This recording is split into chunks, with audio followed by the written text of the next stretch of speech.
Assalamualaikum warahmatullahi wabarakatuh. Alhamdulillah wassalatu wassalamu ala rasulillah Sayyidina Muhammad ibni Abdillah wa ala alihi wa sahbihi wa mawalah amma ba'du. Baik, adik-adik sekalian yang dirahmati Allah Subhanahu wa taala. Sekarang kita akan melanjutkan kuliah, dan pada kesempatan kali ini materi yang akan kita bahas yaitu tentang ilmu tajwid dalam kajian sejarah, tokoh, dan literasi. Yang mana kajian ini sangat penting juga kita ketahui agar apa? Kita tahu bagaimana perkembangan ilmu tajwid dari zaman ke zaman, dan juga kita tahu siapa saja ulama-ulama ataupun tokoh-tokoh yang berperan dan telah berjasa dalam melestarikan dan menyebarkan ilmu tajwid ini. Kemudian juga kita akan belajar tentang literasi, yaitu kitab-kitab, buku-buku apa saja yang menjadi pedoman dalam ilmu tajwid ini. Nah, kita lanjutkan kuliah kita pada kesempatan kali ini.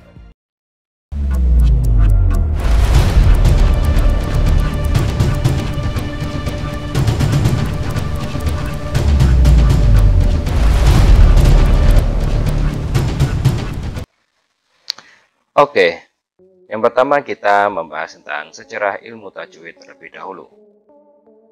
Sejarah mempunyai salah satu fungsi, yaitu fungsi intrinsik. Fungsi intrinsik memposisikan sejarah sebagai ilmu yang terbuka, di mana setiap orang tanpa terkecuali bisa mempelajari dan menggunakan sejarah sebagai ilmu. Hal ini juga berarti tiap orang bisa turut serta dalam perkembangan sejarah. Nah, selain itu juga fungsi intrinsik memposisikan sejarah sebagai pernyataan pendapat, yaitu sejarah digunakan sebagai teori dan ilmu dalam penyampaian pendapat, yaitu bisa juga dalam urutan perkembangan sebuah ilmu atau perkembangan segala sesuatu berdasarkan sejarah. Namun penggunaannya harus sesuai dengan pendapat yang akan disampaikan. Nah, sejarah ilmu tajwid dibagi dalam beberapa periode, yaitu masa Rasulullah SAW sampai Abu Bakar radhiyallahu anhu, kemudian masa Utsman bin Affan radhiyallahu anhu, masa Ali bin Abi Thalib radhiyallahu anhu, dan juga masa tabi'in dan tabi'in. Nah, kenapa? Karena dalam masa inilah masa transisi ya dari Sohibul Wahyi dari Rasulullah, orang yang menjadi rujukan dan pedoman. Kemudian setelah ditinggalkan oleh beliau Rasulullah ini, bagaimana perkembangan dari Al-Quran tersebut. Jadi ilmu tajwid ini ikut serta menyertai dalam perkembangan mushaf Al-Quran. Kemudian selanjutnya adalah masa Nabi Muhammad SAW sampai masa Abu Bakar. Nah, masa Nabi menerima wahyu atau Nabi menerima wahyu dari Jibril alaihissalam sudah dengan bertajwid. Jadi Jibril alaihissalam mengajarkan ayat-ayat Al-Quran, menyampaikan ayat-ayat Al-Quran itu kepada Nabi sudah dengan bertajwid. Hanya pada masa tersebut tidak ditekankan hukumnya dengan terperinci dan dibukukan. Nah, jadi Nabi hanya menerima, kemudian mengajarkan ke para sahabat. Para sahabat ini sudah tahu sebenarnya. Tapi ketika itu ya buat apa hal ini gitu kan? Karena masih ada banyak persoalan yang lain yang harus diselesaikan. Kemudian salah satu fokus utama Nabi Muhammad SAW adalah menyampaikan wahyu secara lisan kepada sahabat dan mendokumentasikannya. Jadi bagaimana caranya wahyu ini terdokumentasi gitu loh. Selain dihafal juga dokumentasi. Para sahabat menghafalkannya setiap ayat yang turun dengan sempurna, dan yang bisa menulis mendokumentasikannya dalam kertas atau media yang lainnya. Jadi memang di dokumentasi. Nah, karena ketika itu zaman sulit ya, bisa aja di papan ataupun di kulit hewan, kulit binatang, bisa juga di batu, lempengan, dan lain sebagainya. Jadi wahyu atau ayat yang sudah diturunkan oleh Allah Subhanahu wa taala yang berjumlah lebih dari 6.000 itu yang ada sampai sekarang, sampai kepada kita dan kita jadikan pedoman itu, dituliskan dan didokumentasikannya dengan berbagai macam media. Kutab Al-Wahyi, nah, sekretaris wahyu. Siapa saja sekretaris wahyu ini yang dipasrahi, yang dipercaya oleh Nabi untuk menulis, yaitu pertama adalah Abu Bakar As-Siddiq, kemudian Utsman bin Affan, kemudian Ali bin Abi Thalib, kemudian Zaid bin Sabit, nah, kemudian Ubay bin Ka'ab, kemudian juga Khalid bin Walid, Sabit bin Qais, dan Muawiyah bin Abi Sufyan. Inilah Kutabul Wahyi atau sekretaris wahyu. Nah, sahabat periwayat Al-Quran, ada juga sahabat yang meriwayatkan Al-Quran dalam artian di sini mereka mempunyai bacaan yang bagus, kemudian mereka terpercaya gitu ya dalam meriwayatkan Al-Quran gitu, benar-benar dijaga, benar-benar diresapi dalam sanubari mereka, meresap dalam sanubari mereka, bukan hanya hafal ya, tapi meresap dalam sanubari mereka. Nah, mereka itu adalah Utsman bin Affan, Ali bin Abi Thalib, Zaid bin Sabit, Ubay bin Ka'ab, kemudian Abdullah bin Mas'ud, Abu Darda, dan Abu Musa Al-Asy'ari. Nah, jadi di sini perawi-perawi Al-Quran inilah yang mereka itu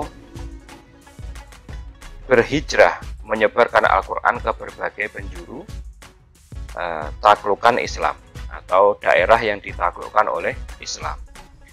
Nah, seperti Abdullah bin Mas'ud, Abu Darda, dan Abu Musa Al-Asy'ari ini, mereka menyebarkan Al-Quran, mengajarkan Al-Quran kepada orang-orang atau daerah-daerah taklukan, sehingga Al-Quran dapat dipelajari, dapat juga diriwayatkan kepada mereka yang mempelajarinya. Kemudian selanjutnya masa Utsman bin Affan radhiyallahu anhu. Wilayah Islam pun telah berkembang luas. Orang-orang Arab murni telah bercampur dengan orang-orang asing yang tidak kenal bahasa Arab. Percampuran bangsa dan akulturasi kebudayaan ini menimbulkan banyak perselisihan antar kaum muslimin tentang Al-Quran. Nah, karena apa? Karena mereka, aku dengar ayatnya begini kok. Nah, enggak, aku mendengar ayatnya begini gitu. Ya, karena sempat saya singgung di pertemuan sebelumnya, yaitu adanya dialek kebahasaan itu ya. Adanya dialek kebahasaan, maka adanya perselisihan, akhirnya timbullah perselisihan tersebut. Karena apa? Merasa bahwa ayat yang dia dengar itu benar. Nah, yang lain juga merasa begitu. Nah, karena itu Khalifah Utsman bin Affan memerintahkan kaum muslimin agar ayat Al-Quran yang telah dikumpulkan di masa Khalifah Abu Bakar dikumpulkan lagi dalam satu mushaf. Dikumpulkan lagi ya dalam satu mushaf. Mushaf ini kemudian dikenal dengan nama Mushaf Utsmani. Karena apa? Istilahnya ditulis ulang gitu ya, dikumpulkan ulang karena berbagai faktor ya, maka ditulis ulang. Nah, untuk apa? Untuk menyatukan kembali gitu ya. Rujukannya ini disatukan kembali. Bukan suku sana bikin mushaf sendiri, suku sana bikin mushaf sendiri. Akhirnya takutnya nanti kecampur, mana yang wahyu, mana yang bukan wahyu.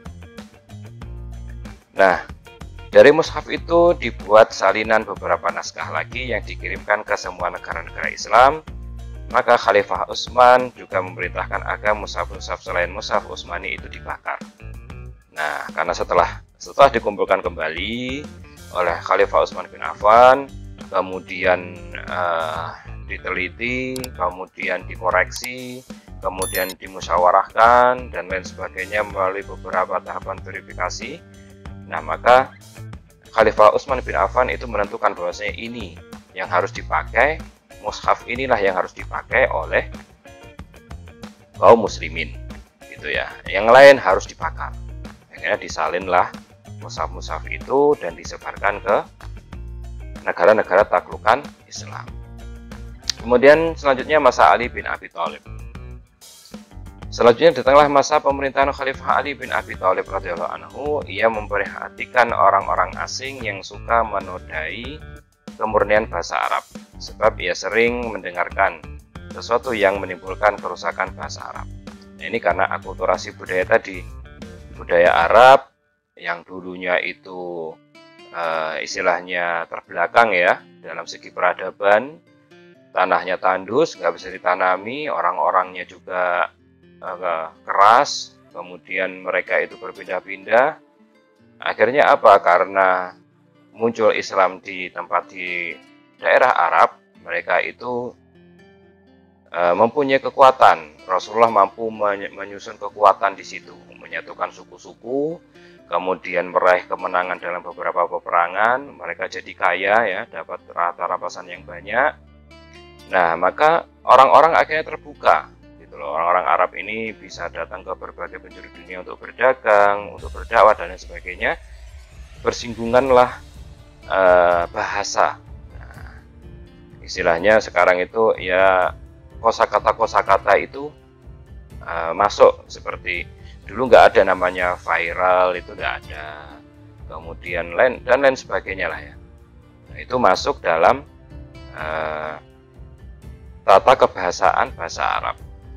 Nah, beliau mengkhawatirkan terjadinya kerusakan bahasa Arab, maka beliau langsung memerintahkan Abu al-Aswad ad-Duali untuk membuat sebagian kaidah-kaidah guna memelihara kemurnian bahasa Arab sebagai bahasa Al-Quran dari permainan dan kerusakan orang-orang bodoh dan usil. Abu Aswad menulis pedoman-pedoman serta aturan-aturan dalam bahasa Arab. Nah, akhirnya disinilah letaknya bahwasanya pentingnya menggunakan atau membukukan kaidah-kaidah bahasa Arab. Bagaimana sih orang Arab itu kalau ngomong maksudnya apa, kalau ngomong gini maksudnya apa. Nah, macam-macamnya apa mereka. Nah, itu istilahnya bukukan atas perintah Ali bin Abi Thalib kepada Abu Aswad ad-Duali. Nah, kemudian masa tabi'in dan tabi'in. Nah, pada permulaan abad kedua Hijriah, muncul beberapa orang yang memfokuskan perhatian pada masalah qiraat. Pada masa ini, generasi tabi'in yang dapat dijadikan sebagai narasumber qiraat Al-Quran setelah belajar dari generasi sahabat. Jadi,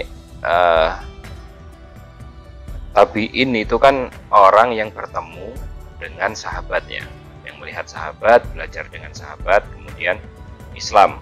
Ya, dia Islam sampai akhir. Demikian juga tabi'in itu yang bertemu, melihat, kemudian belajar dan Islam kepada tabi'in. Nah, di antara mereka itu memang ada yang memfokuskan masalah qiraat. Nah, gitu ya. Masalah qiraat, masalah Al-Qur'an ini. Nah, bukan tafsirannya, bukan ilmu-ilmu dalam Al-Quran, bukan, tapi masalah membacanya ini, dialek kebahasaannya ini. Nah, mereka meriwayatkan dari para sahabat tadi, yang istilahnya dia penyebar Al-Quran tadi, periwayat Al-Quran tadi, seperti Utsman bin Affan, Ali bin Abi Thalib, Abdullah bin Mas'ud, Ubay bin Ka'ab, kemudian Abu Darda, kemudian Abu Musa al-Asy'ari. Nah, mereka meriwayatkan dari situ. Nah, mereka adalah siapa saja ini tabi'in yang menjadi periwayat Al-Quran ini. Nah, siapa saja mereka? Mereka adalah Sa'id ibnul Musayyab di Madinah, Ubaid bin Umair di Mekah, Alqamah bin Qais an-Nakhai di Kufah, Abu Aliyah dan Abu Roja di Basrah, Al-Mughirah bin Abi Syihab al-Makhzumi dan Khalifah Ibnu Sa'ad di Damaskus. Jadi dari sinilah perawi Al-Quran itu bersumber, gitu ya. Mereka ini orang-orang yang fokus untuk diambil atau periwayat Al-Quran, yang istilahnya mempunyai lisensi, gitu ya, yang terpercaya. Nah, menjadi rujukan Al-Quran ini di Madinah siapa, di Mekah siapa, di Kufah itu di Irak ya, kemudian di Basrah itu kalau sekarang di Syria kalau nggak salah ya, di Syria Basrah. Kemudian juga di Damaskus, Damaskus itu di Syria. Nah, inilah yang menjadi, karena ketika itu kota-kota ini sebagai pusat peradaban, gitu ya, pusat peradaban, pusat perdagangan, pusat orang berkumpul, gitu. Dan selanjutnya, sebagian besar ahli qiraat berasal dari kawasan-kawasan Islam yang mendapatkan kiriman mushaf Utsmani. Jadi yang saya sebutkan tadi, kota-kota yang saya sebutkan sebelumnya tadi itu dulu dikirimi salinan mushaf Utsmani zaman Utsman bin Affan. Kota-kota tersebut menjelma sebagai pusat belajar Al-Quran dalam dunia Islam. Fenomena inilah yang mendorong terjadinya evolusi sebuah disiplin ilmu baru. Perkembangan ilmu tajwid pada masa ini sejalan dengan perkembangan ilmu qiraat dan perkembangan penyebaran Al-Quran dan pembelajarannya. Jadi ketika Al-Quran itu menyebar, ya otomatis ilmu tajwid ikut menyebar, ilmu qiraat juga ikut menyebar. Ketika di Arab tidak masalah itu, gitu ya. Ketika di Arab tidak masalah. Tapi ketika sudah keluar dari Arab, nah bangsanya sudah bukan bangsa Arab, bahasanya juga bukan bahasa Arab, maka itu menjadi penting, menjadi perlu dan harus dipelajari. Nah, sekarang kita akan membahas tentang pembelajaran Al-Quran di Nusantara. Nah, di Arab sudah selesai ya, di luar Indonesia, di luar Nusantara sudah selesai kita membahas tentang pembelajaran Al-Quran di Nusantara. Sejarah Al-Quran di Indonesia dapat ditelusuri dengan sejarah masuknya Islam ke Indonesia, bersamaan dengan masuknya Islam di Nusantara pada abad ke-7 sampai 11 Masehi. Kitab suci Al-Quran diperkenalkan pada para juru dakwah kepada penduduk berbumi di Nusantara. Jadi memang dalam kajian sejarah, kapan sih masuknya Islam itu ke Indonesia, itu banyak sekali versi. Akan tetapi saya lebih memegang atau memilih pendapat yang mengatakan bahwa masuknya Islam di Nusantara ini bukan abad ke-15 Masehi ini ya, ingat Masehi, atau 17 enggak, tapi dari awal sebelumnya, bahkan dari abad 1 atau 2 Hijriah itu sudah masuk. Berarti antara abad ke-7 itu sudah masuk, 7 Masehi, sudah masuk ke Indonesia gitu, melewati perdagangan antar benua, melewati saudagar. Bukan berarti yang dakwah itu saudagar ya, enggak. Tapi mereka itu benar-benar ingin berdakwah gitu ya, berdakwah Islam. Nah, bukan berdagang kemudian kebetulan Islam, kemudian karena berdagang akhirnya banyak orang ikut masuk Islam. Enggak juga. Tapi mereka ini benar-benar pendakwah yang istilahnya ikut ekspedisi para pedagang gitu ya. Jadi mereka fokusnya tetap dakwah, bukan yang lain. Kemudian selanjutnya, sistem pendidikan Islam pertama di Indonesia memperlihatkan bagaimana Al-Quran telah diperkenalkan pada Muslim sejak kecil melalui kegiatan pengajian Al-Quran di surau, langgar, dan masjid. Nah, setelah menamatkan pengajian Al-Quran yang mengajarkan baca tulis Al-Quran, para murid kemudian melanjutkan pada pengajian kitab yang mengkaji beberapa kitab dari berbagai disiplin ilmu keislaman. Jadi adik-adik sekalian, kalau kalian itu hidup di masa katakan ya 80-an lah, 1980-an. Nah, kalau sekarang masih ada, masih banyak. Itu tradisi di desa-desa di Pulau Jawa khususnya ya, itu kan dari kecil, entah itu dari tamyiz, dari umur tamyiz, katakan TK ataupun SD, itu sudah diajari ngaji gitu ya. Sore sekolah sampai siang, kemudian istirahat, kemudian sore itu ngaji di surau atau di langgar atau di masjid. Nah, nanti sampai maghrib atau sebelum maghrib sudah selesai. Nanti sampai maghrib, salat maghrib baru pulang. Yang besar-besar yang istilahnya sudah SMP itu nanti ngajinya habis maghrib. Habis maghrib kemudian mereka ngaji Al-Quran. Dan itu bertahan gitu loh, bertahan sampai sekarang pun juga masih bertahan. Nah, di surau-surau, di langgar-langgar, Nah, akhirnya apa? Setelah mereka selesai istilahnya pengajian, belajar ngajinya sampai tahap Al-Quran, kemudian Al-Quran sudah khatam atau sudah setengah Al-Quran, mereka diajarkan juga tentang ilmu-ilmu keislaman lain, seperti diajarkan seperti sholat, puasa dan permasalahannya, kemudian zakat dan permasalahannya, pernikahan dan permasalahannya, itu diajarkan gitu ya. Itu tahap seperti itu sama seperti di Arab, sama juga begitu. Mereka bukan tidak hanya terfokus di masjid, tapi juga di rumah-rumah syekh atau di tempat-tempat tertentu lah ya, yang intinya mereka itu mengajarkan baca tulis Al-Quran.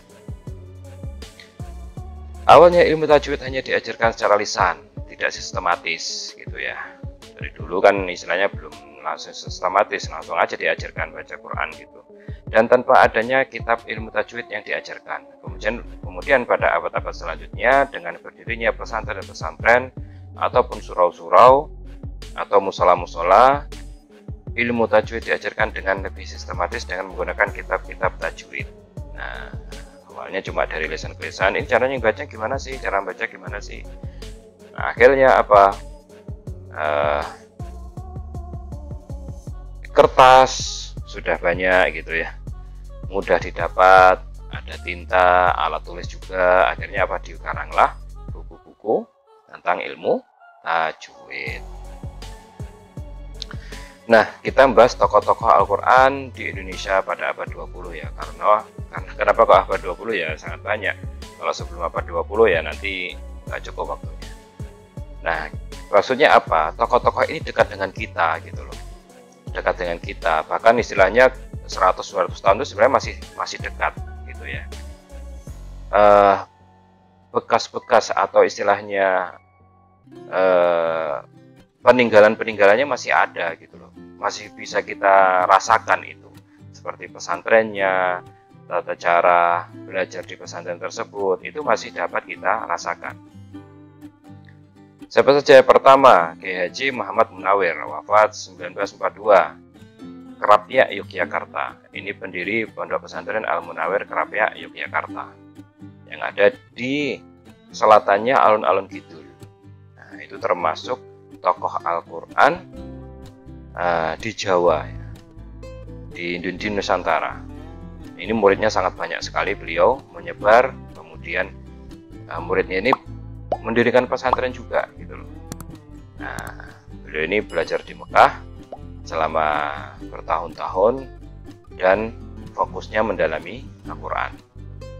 Kemudian selanjutnya Kiai Haji Munawar, wafat 1944 di Gresik ya, pendiri Ponpes Al-Munawar Gresik. Kemudian yang ketiga Kiai Haji Said Ismail, wafat 1954 Madura. Nah, pendiri Pondok Pesantren As-Saidiyah Madura. Nah, tapi ini beliau ini orang tuanya itu sudah di Mekah lama ya. Jadi kalau tidak salah itu beliau kakek-kakeknya sudah di Mekah, sudah tinggal di sana. Nah, sudah tinggal di Mekah sana, tetapi beliau karena memang asli suku Madura, pulang ke tanah kelahiran nenek moyang, nah, gitu ya. Dan selanjutnya Kiai Haji Muntaha, wafat 2004 di Wonosobo, pendiri Ponpes Al-As'ariyah Wonosobo. Nah, ini beliau ini juga pondoknya besar di Wonosobo ya. Pondok Pesantren Al-As'ariyah Pondok Wonosobo, ada juga kampusnya namanya Unsik. Nah, namanya Unsik, Universitas Sains Ilmu Al-Quran kalau nggak salah ya. Universitas Ilmu Al-Quran atau gimana, saya lupa. Kemudian selanjutnya yang kelima ada Kiai Haji Ahmad Umar Abdul Manan, wafat 1980 Surakarta, pendiri Ponpes Al-Muayyad Surakarta. Nah, ini Kiai Haji Ahmad Umar Abdul Manan.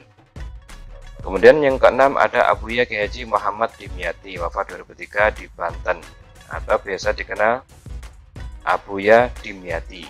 Nah, pendiri Ponpes Raudhatul Ulum Banten. Ini beliau ini termasuk istilahnya ulama yang sangat karismatik, sangat istiqomah kemudian tirakatnya kuat gitu ya, sangat disegani oleh siapapun.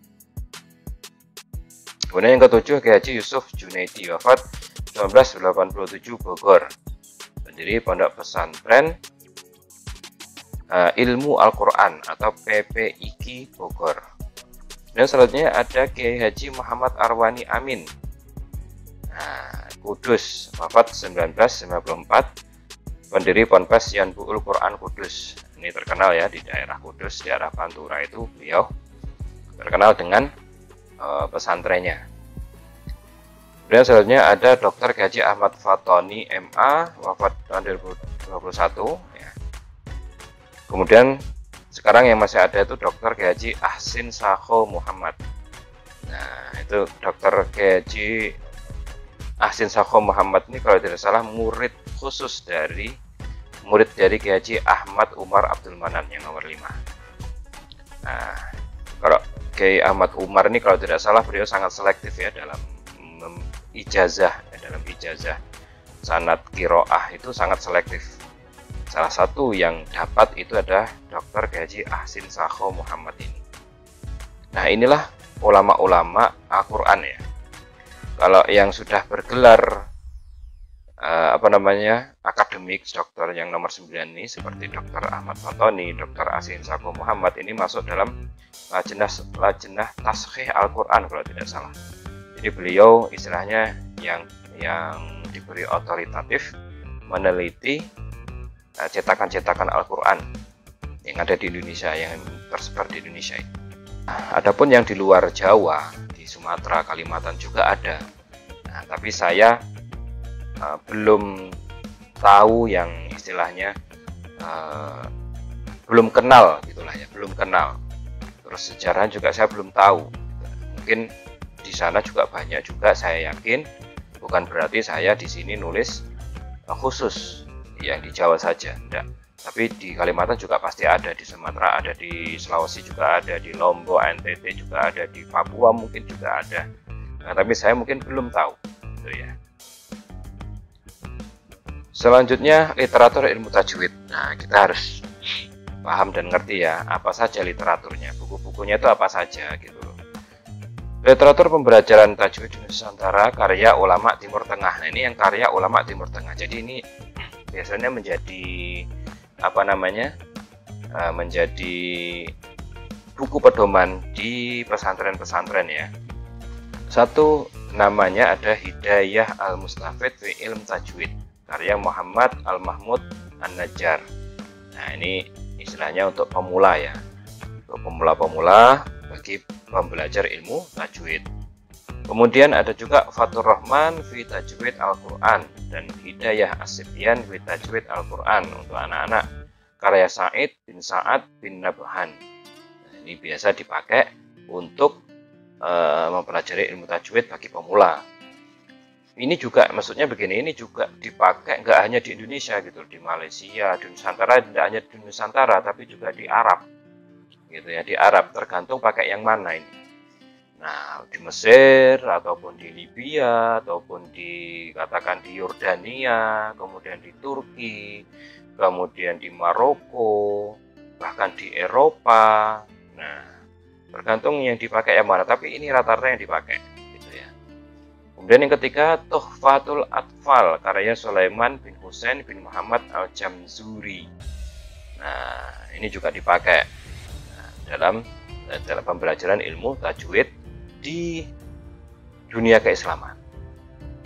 Yang keempat ada Matan Al-Jazariyah karya Muhammad bin Muhammad Al-Jazari atau Ibnu Jazari. Nah, ini yang sering ya, yang paling banyak dipakai literaturnya yang ini.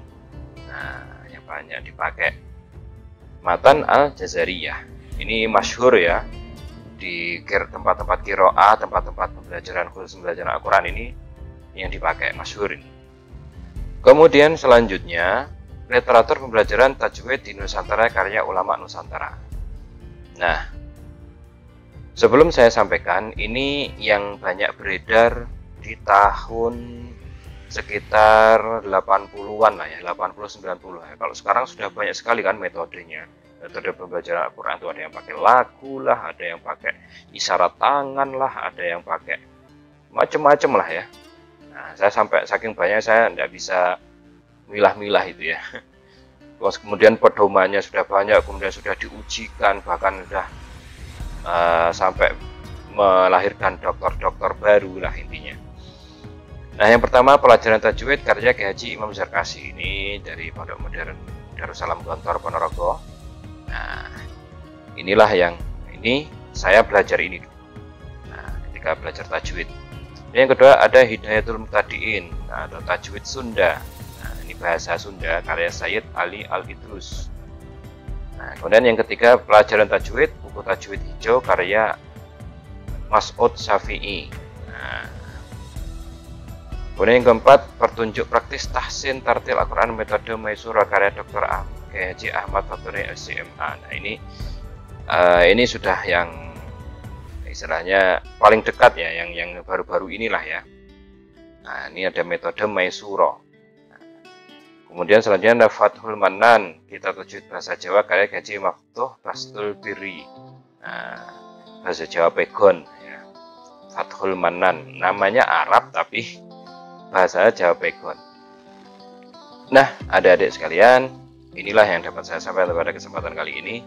Ya, semoga menjadi sebuah pengetahuan baru ya, bagaimana ilmu tajwid itu menyebar dari Arab sampai ke sini, tokoh-tokohnya siapa saja, literaturnya apa saja, dan inilah yang menjadi sebuah kebanggaan dalam dunia keilmuan Islam bagi kita umat Islam ya. Kita mempunyai beragam ilmu, beragam ulama yang menguasai sebuah ilmu dengan sangat sampai beliau itu pakar, dan hal tersebut sangat berjasa ternyata kepada keberlangsungan generasi-generasi selanjutnya dalam mempelajari Al-Quran khususnya.